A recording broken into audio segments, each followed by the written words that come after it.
ભગવાન આદ્ય શંકરાચાર્ય સાધન પંચકમ એનું એક નામ છે ઉપદેશ પંચકમ.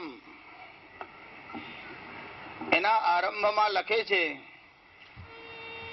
વેદો નિત્યમધીયતામ તદુદિતમ કર્મસ્વનુષ્ઠીયતામ તેને સસ્ય વિધીયતામ પચિતિ કામ્યે મતિસ્ત્યજ્યતામ પાપૌઘ પરિધૂયતામ ભવ સુખે દોષોનુસંધીયતામ આત્મેચ્છા વ્યવસીયતામ નિજ ગૃહાત તોરણમ વિનિર્ગમ્યતામ.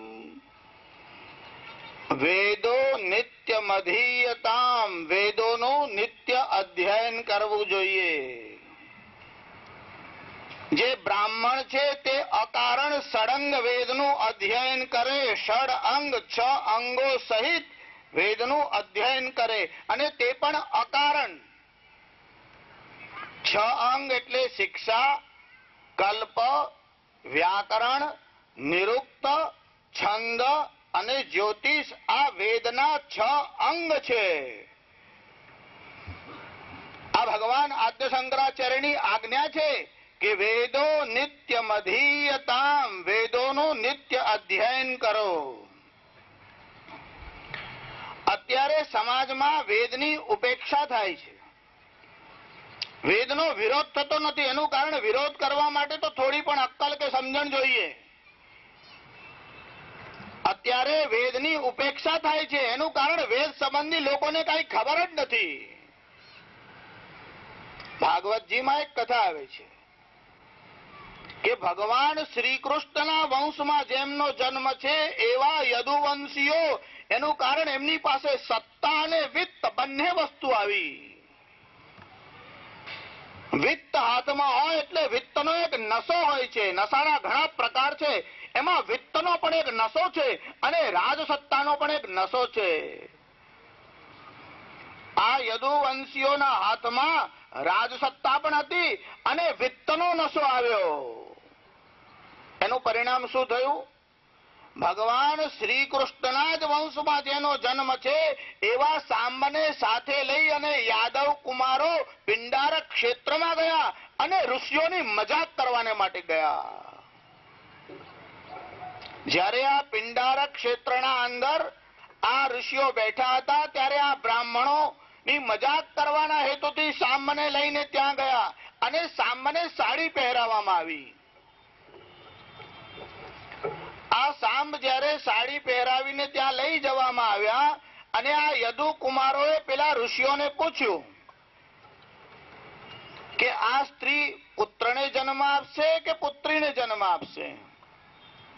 હવે વસ્તુતઃ સાંબ તો પુરુષ છે, પણ સાંબને લઈને ગયા અને આવો પ્રશ્ન પૂછ્યો અને આ ઋષિઓ ચીડાયા. ત્યારે ઋષિઓએ આવો શાપ આપ્યો અને કહ્યું કે આ કન્યાને કે પુત્રને નહીં, આ યદુવંશનો નાશ થાય તેવા મુસલને જન્મ આપશે.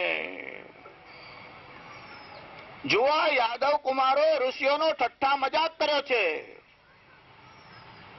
કેટલીક વાર ઋષિઓનો મજાક થયો, એના દુષ્પરિણામો કેવા થયા તે ઇતિહાસ અને પુરાણમાં નોંધાયું છે.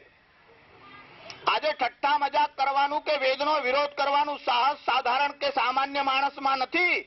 જ્યારે હું સાધારણ કે સામાન્ય માણસ કહું ત્યારે તમારે એવું ન સમજવું કે ઝૂંપડીમાં રહેવા વાળો.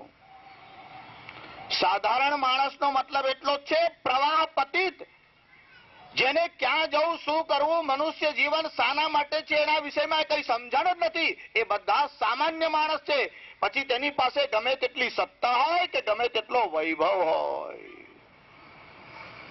આટલી સમજણ તો એને હોવી જ જોઈએ. આ વિષયનો વિચાર તો હોવો જ જોઈએ. અને તેથી તો ભગવાન આદ્ય શંકરાચાર્ય લખ્યું કસ્ત્વમ કોહમ કુત આયાત કામે જનની કો મે तात इति परिभावय सर्वम सारम विश्वम त्यक्त्वा स्वप्न विचारम भज गोविंदम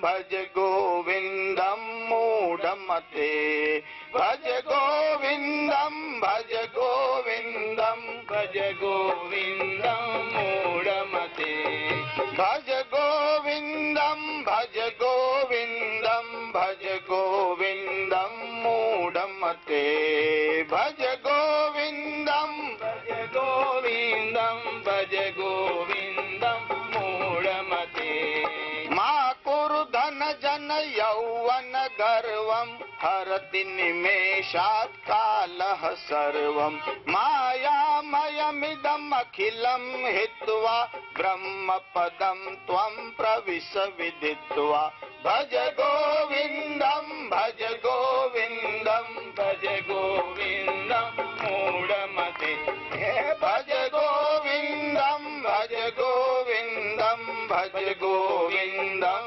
મૂઢમતે ભજ ગોવિંદમ ભજ ગોવિંદમ ભજ ગોવિંદમ મૂઢમતે કસ્ત્વમ તું કોણ છે કોહમ અને હું કોણ છું કસ્ત્વમ કોહમ અને કુત આયાત આપણે ક્યાંથી આવ્યા છે અને ક્યાં જવાનું છે